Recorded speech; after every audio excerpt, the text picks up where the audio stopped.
what's up mga kapugi? Andito nga pala ako ngayon sa Barangay Asinan, Bugalyon, Pangasinan dahil meron na naman kami natuklasan na talaga namang kainan at meriendahan na pasok sa budget at talaga namang mapapa. Kasasarap. Kaya tara at samahan niyo ako. Let's go! So ito pala ang Thirsty Corner Food Hub located dito sa may tapat ng Asinan Samat Waiting Shed. Walking distance lang ito sa arko ng Barangay Asinan, Bugalyon, Pangasinan. Maglakad ka lang ng kaunti ay matatanaw mo na kagad ang kanilang pwesto.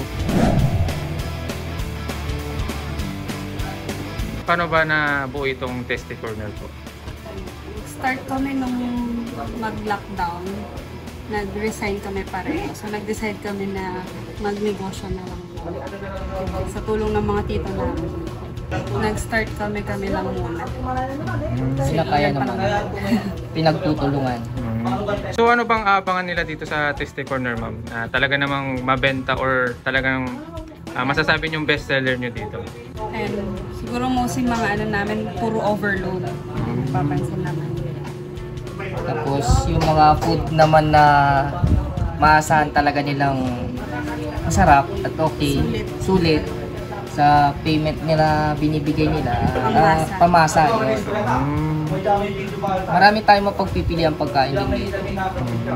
So sa mga nakikrave, maraming nahanap dyan na panglasang Pinoy or international cuisine, meron po tayo dito. Ito lang sa Asinan po. Kayo sir, anong masasabi niyo sa pesto? Masasabi ko lang, punta na dito sa Thirsty Corner.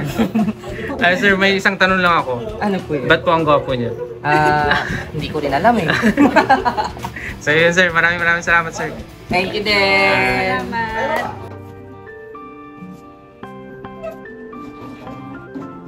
Picture daw, picture, sabi ni Vince.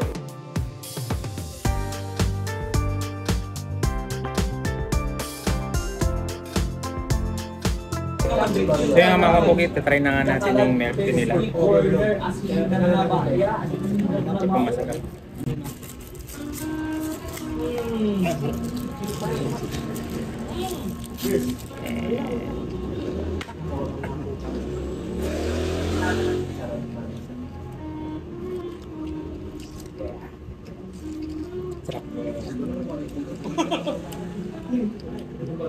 Okay.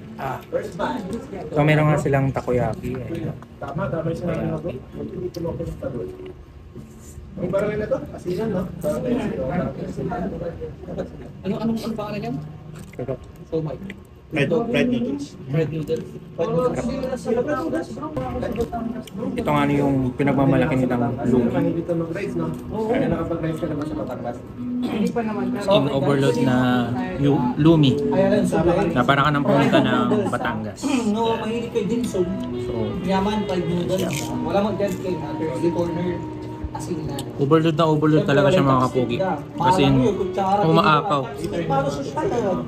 Ayan. Ayan. So, titikman na natin yung overload lumi nila. Galing pa daw ng Batangas. Ito, tingin plan na nila para sa amin. Para ma-review ko para sa inyo. Asinan, Pantag, Bustos. Mga kiniwal-kiwal na. Tingin ko dito kasi sa amin pala, ang nalagay nila sweet and sour. Sweet and sour na. Kaya kung ako sa'yo, dayuin mo na itong Thirsty Corner dito sa may barangay Asinan, Bugalyon, Pangasinan. Malapit lang doon sa may, kung alam nyo yung Fernandez Store, malapit lang po ito doon. Ayan, malapit lang din po siya sa kanto o arko ng barangay Asinan, Bugalyon.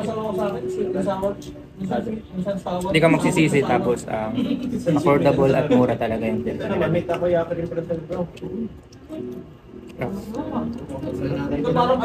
So yun nga mga kapugi, tapos na nga kaming kumain at talaga namang ang sarap at hindi ko nga naubos yung mga nabili namin or sinerve nila dito dahil sobrang nakakabusog. Ayan. So napa-take out pa nga tayo para sa aking misis. So ano pang ginagawa mo mga kapogi? Tara na dito sa Thirsty Corner Food Hub. Dito lang yan sa may barangay Asinan, Bugalyon, Pangasinan. At kung nagustuhan mo ang aking video, please do like and follow my page. And this is your number 1 kapogi, Thank you TV po. Maraming salamat. Bye-bye!